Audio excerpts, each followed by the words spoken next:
Hola, buenas tardes. Mi nombre es Johan de Jesús. Hoy voy a hablar de la clase de la bacteria de Legionella pneumophila.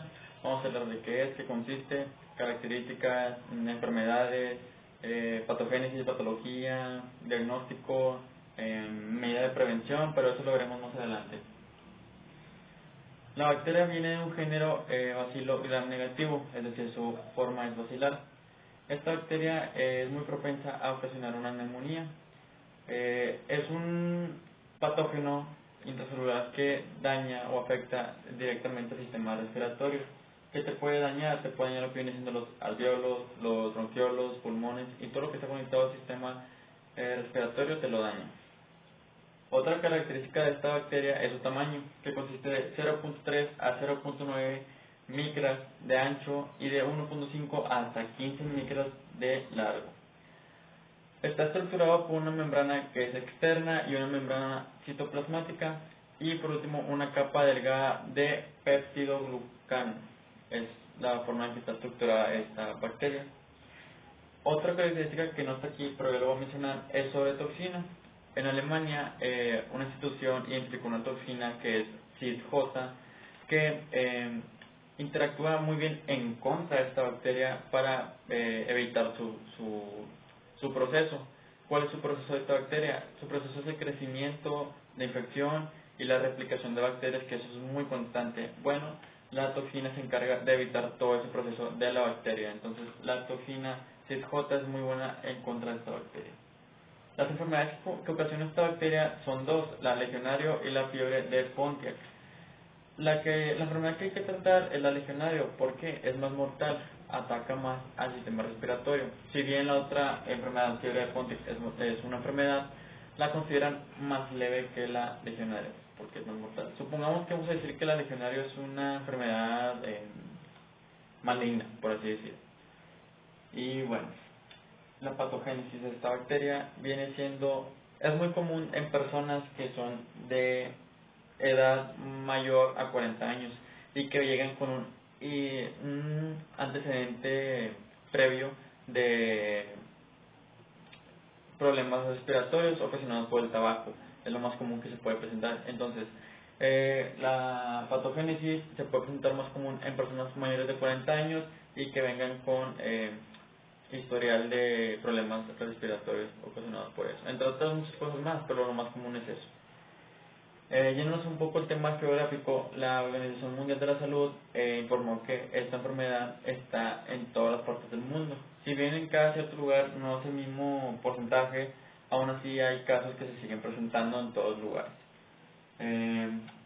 Esta bacteria se presenta en fuentes de agua. Les puse como ejemplo duchas de agua caliente. ¿Por qué de agua caliente?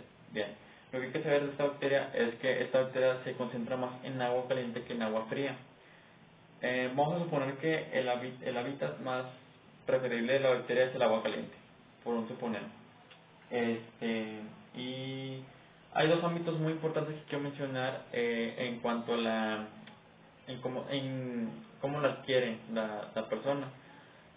Son dos, que es la hospitalaria y comunitaria. Aunque estas dos aún así se presentan o generan brotes de casos aislados, lo que hay que saber muy bien o que tomar muy en cuenta es que una bacteria no se transmite de una persona a otra. Eso no es un método de transmisión. Ahorita lo veremos en patología. El método de transmisión o cómo se puede contagiar una persona es por sí misma, por así decir, como que uno mismo lo adquiere o por así decirlo. Se contagia estando en contacto con agua contaminada de bacterias, entonces es muy importante estar como que alejado de superficies contaminadas. Y bueno, los síntomas que puede generar esta bacteria o enfermedades vienen siendo la fiebre, cefalea, diarrea, malestar general, dolor abdominal y entre otros. Pero el síntoma más grave tiene un comienzo y un fin. Les voy a decir cómo. Comienza de una tos leve. Muchas personas no le dan mucha importancia a un síntoma así, pero lo importante es ver cómo evolucionan posterior a ese síntoma. Si la persona no le toma mucha importancia cuando tiene una tos leve, eso ocasiona, el mismo va a estar ocasionando a que se desarrolle y el proceso vaya evolucionando y ocasione a que llegue a la fase terminal, que ocasiona la neumonía y provoca la muerte. Así que es muy importante ver cómo evolucionamos dependiendo de una patología. ¿Qué más? ¿Qué más? Bueno, por último, para terminar, la medida de prevención, yo quiero añadir 2 puntos, no está aquí tampoco, pero yo lo voy a decir. Son 2 puntos muy importantes, al menos para mí, en cuestión de eso, son fundamentales. Uno viene siendo no dañar a tu sistema respiratorio, que viene siendo no fumar, o si bien hay mucha gente que fuma, no convertirlo en una adicción del tabaco. Eso te va a hacer más susceptible a adquirir esa enfermedad a ti mismo. Entonces, lo ideal es no fumar, pero pues si fumas, pues no lo conviertas en una adicción, porque aún así fumando estás siendo susceptible, en adicción te vas a ir a la enfermedad directamente, por así decirlo. La otra es el higiene personal. Creo que es muy importante el higiene personal en relación a lo del contagio de agua o de superficies contaminadas. Creo que primero que nada hay que alejarnos de ello. Aún así, si no estás en contacto con un agua contaminada o con una superficie contaminada, hay que estar constantemente lavarse las manos, desinfectarse, entre otras, pero siempre estar con una higiene adecuada para que el contagio o la bacteria en donde hicimos contacto pues no nos adquiera esa enfermedad. Y pues bueno, es todo lo que voy a decir sobre la bacteria y espero que les haya gustado la clase.